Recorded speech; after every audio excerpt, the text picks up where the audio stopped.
বছরে যদি একবার যদি সবই গাড়ি বাড়ি করে নিত তাহলে বডি কষাও মনে করেন ঢাকা শহরে বাড়ি কিন্তু হাত কষাইরে না থাকে তো পেট কষাইরেও পারবো না। এখানে ধরবো ওখানে মারবো, যেখানে ধরবো এখানে মারবো, বুঝেন নাই? গরুতে কতটুকু সময় নিচ্ছেন মুখে? 1 ঘন্টা। হুজুররা যে একটা যে ডাইলেক্ট মারলো কষাইগো মাংস দেওয়া নিষেধ, কোন হিসাবে কষাইগো মাংস দেওয়া নিষেধ? উনিও তো কষার খাতার ভিতরে চলে আছে, যত উনি জবাই করেন। কুরবানির মাংস তো ভাই, কুরবানির মাংস অনেক লোকে আমাদের সাথে কাজ করবার নিয়তে যায়, কারণ ছোটবেলা ওস্তাদদের ওই হাত ধরতাম, পায়ে ধরতাম। কেন আমি ইসলাম নিয়ে অত বুঝি না ভাই। অনেকে যে মাংস যে বিলানোর পর মাংস তো হিরুঞ্চি গাঞ্জটিরা বিক্রি করে দেয়। আবার প্রশ্ন করছে যে এটা কি অরিজিনালি হারাম কিনা, সেটারও একটু ব্যাখ্যা দেওয়ার জন্য। এই কাজের ব্যাপারে আমি বুঝি, আপনি কিন্তু বুঝেন না। আসসালামু আলাইকুম, কেমন আছেন সবাই? আশা করছি ভালো আছেন। দেশ এবং প্রবাসে যারা আমাদের ভিডিও দেখেন সকলকে জানাচ্ছি আন্তরিক প্রীতি এবং শুভেচ্ছা। বন্ধুরা, চলে আসলাম কিন্তু মিরপুর। ও আকরাম ভাইয়ের ফ্রেন্ড, বাহ, কি নাম বাবা? রুহান। রুহান, দেখা করতে আসছিলা? এই যে দেখেন বন্ধুরা, চলে আসছে কিন্তু আকরাম ভাই। ইনশাআল্লাহ কালকে তো আসতে হবে, কালকে বৃহস্পতিবার না, বৃহস্পতিবার শুক্রবার। প্রথমে যদি আমরা একটু দেখানোর চেষ্টা করি এই পাশটাতে আকরাম ভাইয়ের এখন পর্যন্ত ঈদের পর পর গরুর যে কন্ডিশন, চমৎকার কিন্তু লাল কালারের। এবং আমাদের নাসির ভাইও কিন্তু আছে। ওয়ালাইকুম সালাম, কেমন আছেন নাসির ভাই? ভালো আছেন? বাহ, চমৎকার। আপনি কি আকরাম ভাইয়ের দলে ছিলেন? এদিক দিয়ে আদর করো। দলে ছিলাম। যাক, মাশাআল্লাহ। নাসিম ভাই একা ছিল, মুকিম ভাই একা ছিল নাকি? সবার ভাই বছরের সবার এক একটা দল আলগা থাকে। ভোলু মামা আলাদা কাম করবে, উনি আলগাভাবে কাম করবে, ইনি আলগাভাবে কাম করব, আমি আলগাভাবে কাম করব। খান সাহেব, খান সাহেব তো মনে করেন মাহাজনের সাথে কাজ শিখান না কেন? হ্যাঁ, এই কারণে যত দল খান সাহেব তো হলো আপনার মাহাজনের ম্যানেজার। কুরবানিতে কত কাম করতে ওই খালি হিসাব করবো। মাহাজনের লগে পরে আবার সন্ধ্যার দিকে বৈশা বুঝাপড়া করে। আচ্ছা, কয় টাকা ইনকাম করলেন, মাহাজন কেমনি কি করলেন। শিখাবেন না আমাদের খান সাহেব? খান সাহেবের টাইম শেষ, আজ আর ওনাকে কি শিখাবো? কাজ শিখার মতন আর কিছুই নাই। আপনার কি অবস্থা বলেন? আলহামদুলিল্লাহ অনেক ভালো, আল্লাহ অনেক ভালো। অনেকে তো আপনাকে খুঁজতে ছিল যে আমাদের নাসিম ভাই কই। দোকানে কি আসা হইতেছে নাকি আপাতত? দোকানে ভাই 4 দিন ধরে আসতেছি না, ছুটি করছি। 4 দিন ছুটি করছি। 4 দিন ছুটি করছেন? কুরবানির পর 2 দিন ছুটি করছি, 2 দিনের পর আবার দোকানে আইছি। আচ্ছা, 5 দিন ডিউটি করছি দোকানে, এরপরের থেকে মনে করো 4 দিন 5 দিন ছুটি করছি। আচ্ছা, আচ্ছা। আল্লাহ বাঁচা রাখলে কালকের থেকে চলে আসবে। কালকের থেকে আবার চলে আসবে? হ্যাঁ, কালকে রেগুলার আপনাকে পাবে জনগণ? হ্যাঁ, ইনশাল্লাহ পাবে। মাশাআল্লাহ। কেমন ভাই গেল আপনার কুরবানির সিজনটা? যদি আলহামদুলিল্লাহ অনেক অনেক ভালো গেছে ভাই, অনেক ভালো। দোকানের অনেকে বলতেছে গাড়ি বাড়ি করে ফেলাইলেন কুরবানির সিজনে। ভাই গাড়ি বাড়ি করে আলাইলে তো আর এখানে কাম করতে চাইতাম না, আমি তো ওখানেই থাকতাম। এটা মানুষের খালি মনে করেন উল্টা পাল্টা কথা কয়ে কমেন্ট সিস্টেম নষ্ট করে, আর কিছুই না। আচ্ছা, বছরে যদি একবার যদি সবই গাড়ি বাড়ি করে নিত তাহলে বডি কষাও মনে করেন ঢাকা শহরে বাড়ি কিন্তু এটা হয়তো একটু মজা করে আপনার সাথে। হ্যাঁ, দেখ, আসলে কিন্তু ঘটনা সত্যি না, এটা আমাদের নাসিম ভাই কিন্তু ক্লিয়ার করলো। মানে আর কি এগুলা কাম করে মনে করেন আপনার কিছুদিনের বাজার উঠা যায়, যে বৈশা থাকে, বাজার খারাপ থাকে, দোকান বন্ধ থাকে, তাহলে এদিকের মেকআপটা এদিকেও হয়ে যায়। এটাই হলো। এই যে সবাইকে মোটামুটি একটা কোশ্চেন করলাম, আপনাকেও করলাম, যেহেতু আপনি কুরবানির সময় আলাদাভাবে নিজে একটা টিম গঠন করেন এবং কুরবানির কাজগুলো করে থাকেন। এই কুরবানিতে কয়টা গরু ভাই করছেন মোটামুটি? ওই যে দেখেন, আমি প্রথম দিন করছি ভাই 9টা, পরের দিন করলাম 8টা, পরের দিন করলাম 4টা, টোটাল 21টা। মাস্টারকে 3টার দিকে একটা গরু পাইছিলাম আমি, সেটা হলো আপনার 9 মহিনা। 3টা মানে বিকাল 3টায়? বিকাল 3টা, 9টা। আচ্ছা, টাকার প্রশ্ন বইলে কোনো লাভ নাই, যা আমার কপালে থাকবো তাই আমি পাবো। পারাপারি করে চারাচারি করে কোনো লাভ নাই, এটাও শুনে নেন। যদি বডি কষাই যদি না নামে তাহলে সিনিয়র কষাইগুলা সন্ধ্যা হইতে সব বাড়িতে যায় হইয়া থাকবো, আর গরু পাবলিকের খারাপ থাকবে, কামই করতে পারবো না। এরা যেমনি পারছে তেমনি করছে। আর মনে করেন যেটা কষাই দিয়ে কাম করানোর সে বেটা কষাই দিয়ে কাম করাইছে, আর যেটা বডি কষা দিয়ে কাম করানোর সে বডি কষা দিয়ে কাম করাইছে। সিজনাল কষাই। হ্যাঁ হ্যাঁ, এখন জিনিসটা যত একা এত গরু বানানি যদি হাত কষাইরে না থাকে তো পেট কষাইরেও পারবো না, সম্ভব না। কত আপনি জানে কুলাইতে পারবেন? সারাদিনে কত কুলাইতে পারবেন? সারাদিনে 10টা। কি গরম, হ্যাঁ হ্যাঁ হ্যাঁ ভালো ভালো যতই সিনিয়র থাক, যে গরম পড়ছিল, এই গরমে ভালো ভালো মানুষ ঠিক হয়ে গেছে। একদম। আসসালামু আলাইকুম নানা ভাই, কি অবস্থা?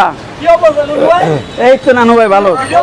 আমরা হ্যাঁ, যে গরম, নাসির ভাই কি দুই একটা পার্সোনাল কাজ করেন নাই আপনি?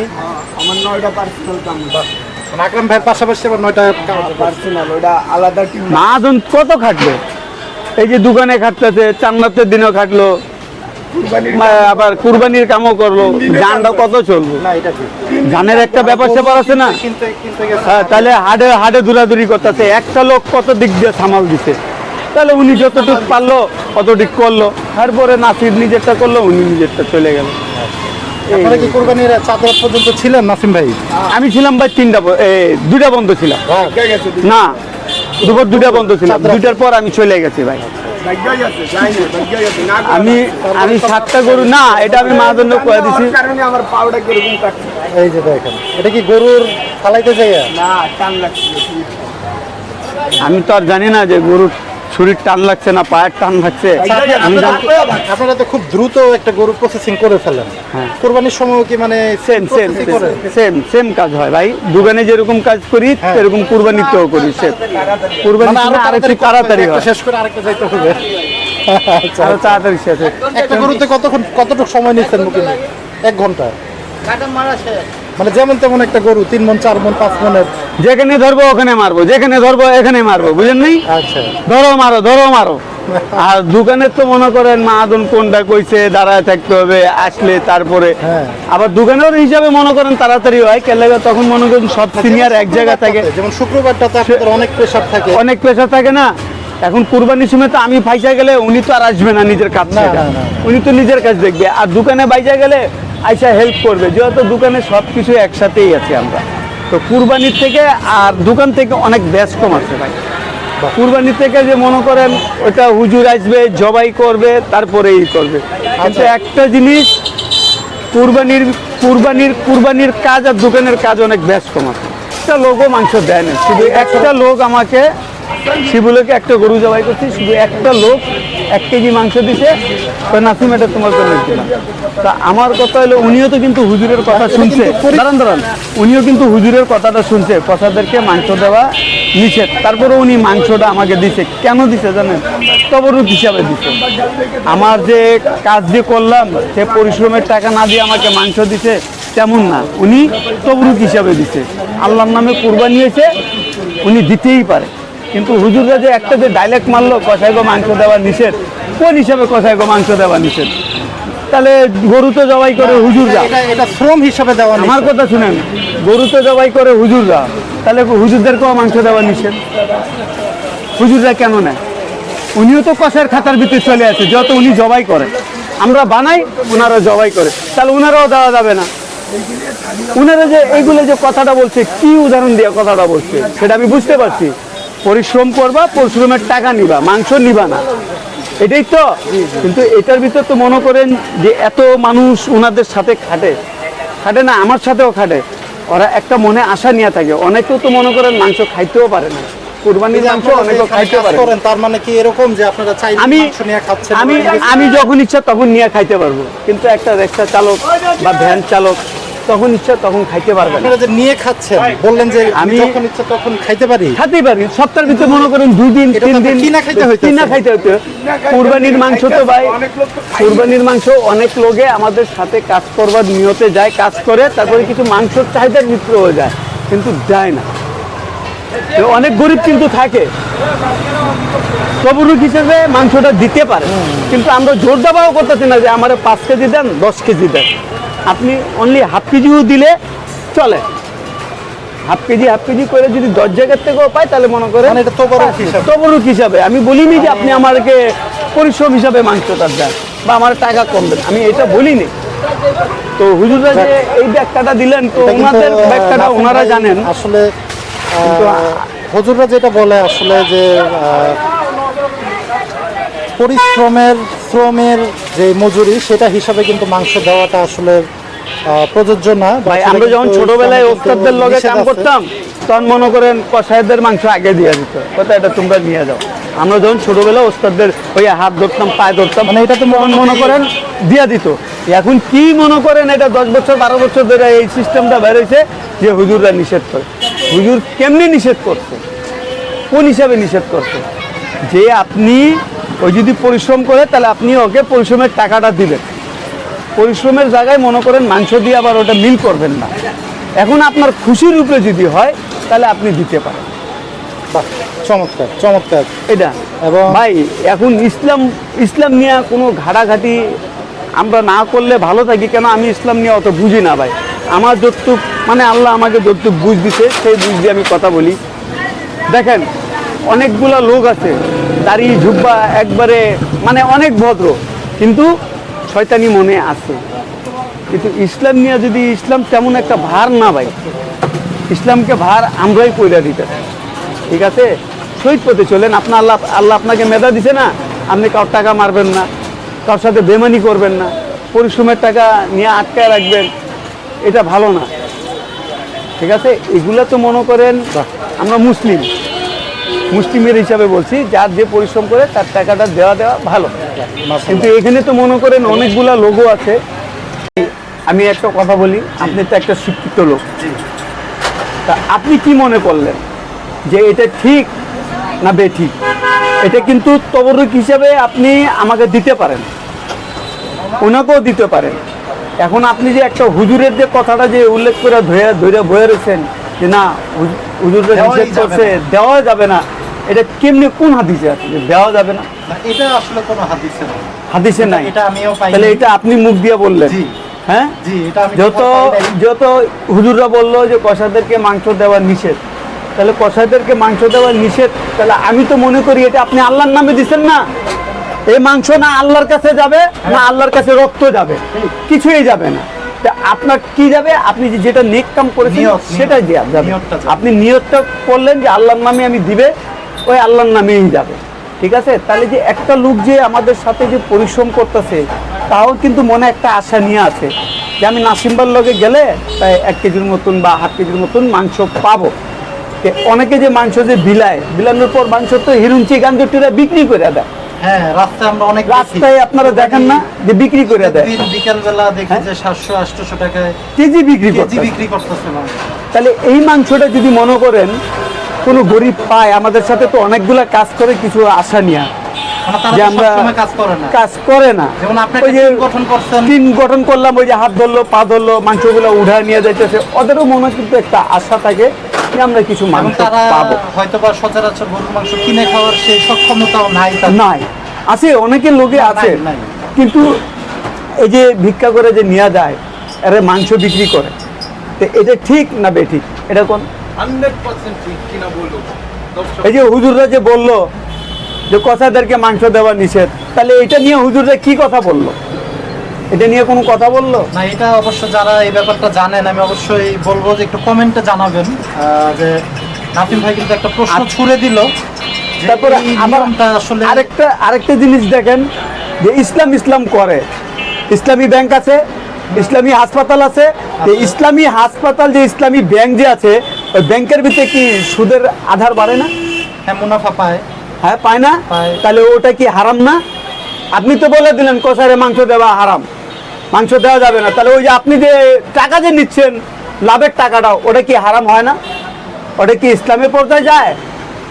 আপনি যদি 1 লাখ টাকা নিয়ে থাকেন ব্যাংকের থেকে, যে কোনো ব্যাংকের থেকে, তাহলে আপনি যদি টাকা যদি না দেন তাহলে ওই টাকার লাভটা বাড়তেছে না, আপনাকে ওই টাকাটা দিতে হবে না? তাহলে এটা কি আপনার কি ব্যবসার ক্ষেত্রে গেল? তাহলে আপনি এটা বলবেন যে এটা ওনাদের ব্যবসা। আর হাসপাতালের কথাটা যে হলো, দেখেন একটা লোক টাকা নাও থাকতে পারে, মানে অসহায়, ওই হাসপাতালে গেল টাকার জন্য চিকিৎসা করতে পারলো না, তাহলে কি আপনি ইসলামী ধর্মটা নিয়ে কথা বললেন? ইসলাম করেন কি ইসলামী সেবাটা দিলেন? আপনি হসপিটালেও টাকা ছাড়া ট্রিটমেন্ট কোনো কথাই বলা যায় না। আপনি যান হাসপাতালে, একটা জ্বর নিয়ে বা একটা কিছু নিয়ে যান বা কোনো রুগীকে নিয়ে যান, টাকা না দিলে দেখেন ওনারা বাই করে দিবে। তাহলে আপনি ইসলাম বললেন, কি ইসলাম দেখাইলেন? একটা মানুষকে যে হেল্প করলেন, কিভাবে হেল্পটা করলেন? এটা কি ইসলামে বলা যায় যে একটা মানুষের জীবন চলে যাবে আগে টাকা দেখবা? হয় এটা? তাহলে কাকে ঠিক করবেন আপনি? কারে শহীদ পথে আনবেন? ভাই আমরা আজকে নিজের ভিতরে মরতেছি, আমরা মুসলিম হয়ে মুসলিমরা মারতেছি কিসের জন্য? এই টাকার জন্য। আমরা যদি একটুই যদি মাইনে বুঝতাম যে না ওই মুসলমান যেমন থাক, আমরা দুইজন কিন্তু আল্লাহকে স্মরণ করি, তাহলে এই কাজটা আর হইতো না। আমরা মনে করেন কি কম, আমরা মেধাবী হয়ে মনে করেন আমরা গু খাই, আছে না? অনেক কি মেধাবী আছে, মেধা যে করেন আপনি কি মেধা করেন?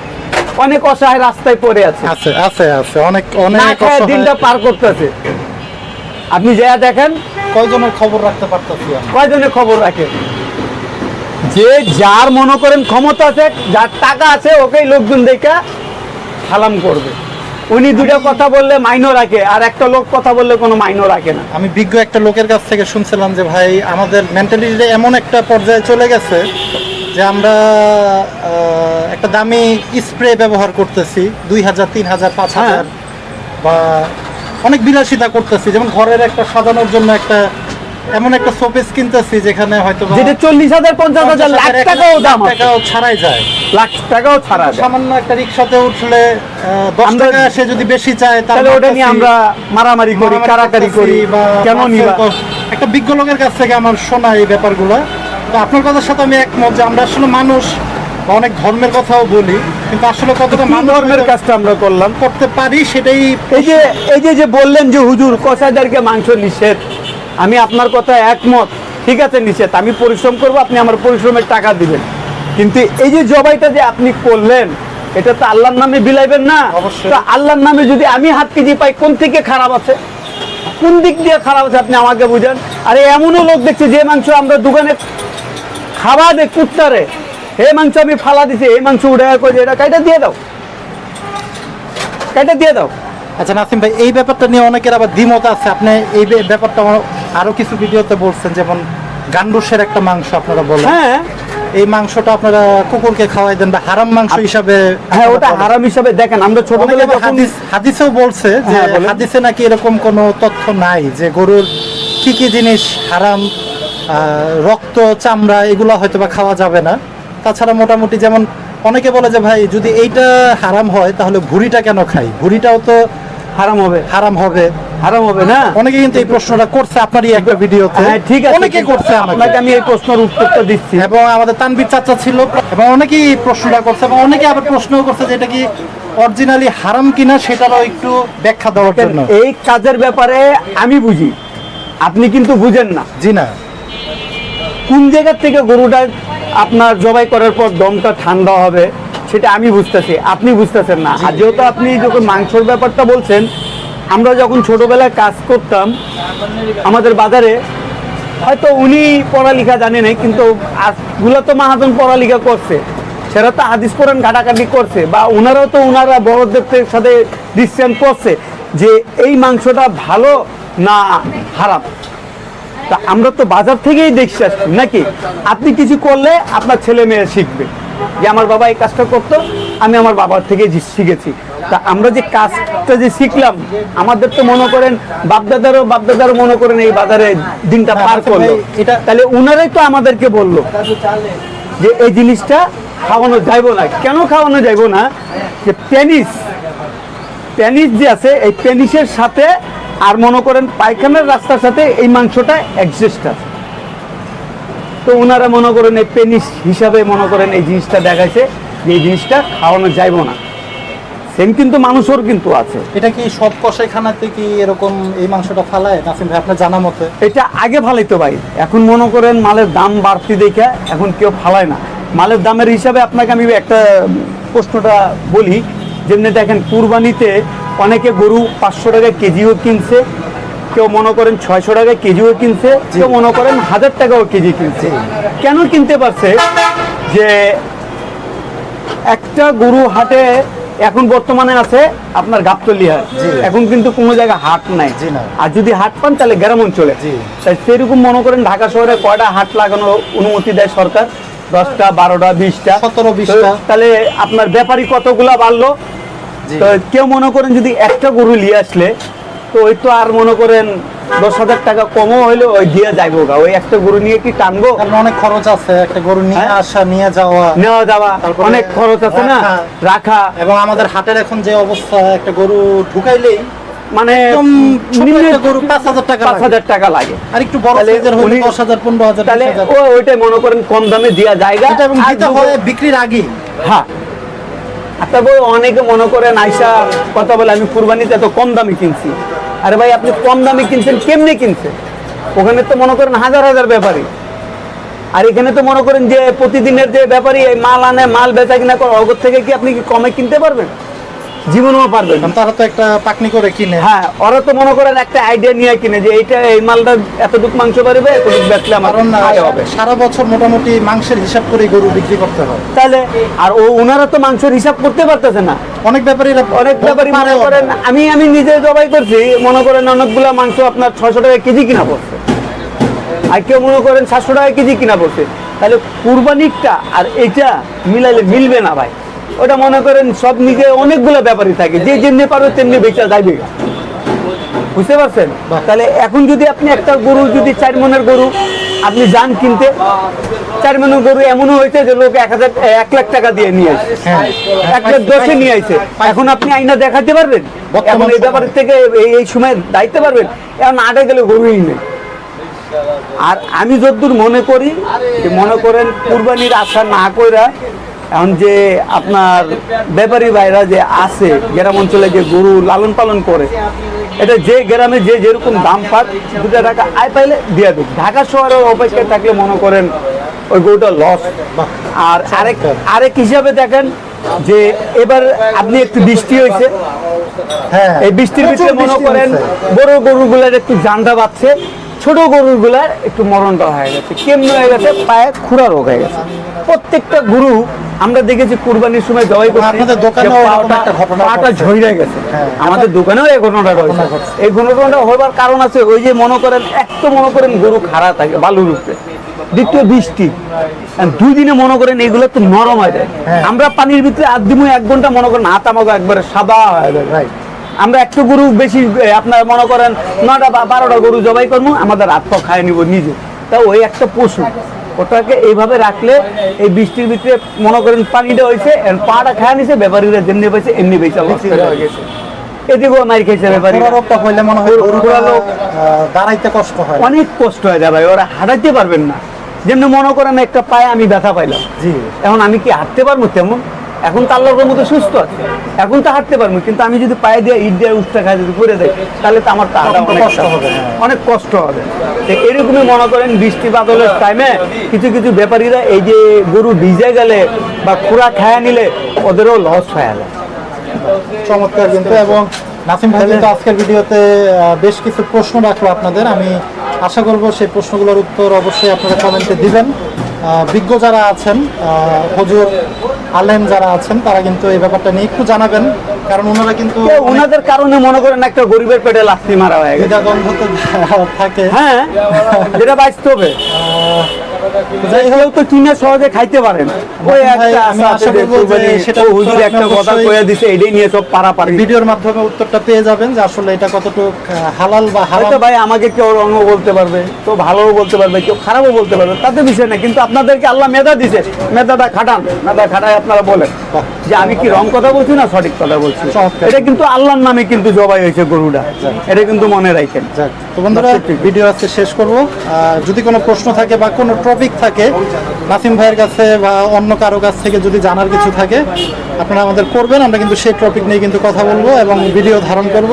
সেই প্রত্যাশায় আজকে বিদায় নিব। সবাই ভালো থাকেন, সুস্থ থাকেন। আল্লাহ হাফেজ, আসসালামু আলাইকুম।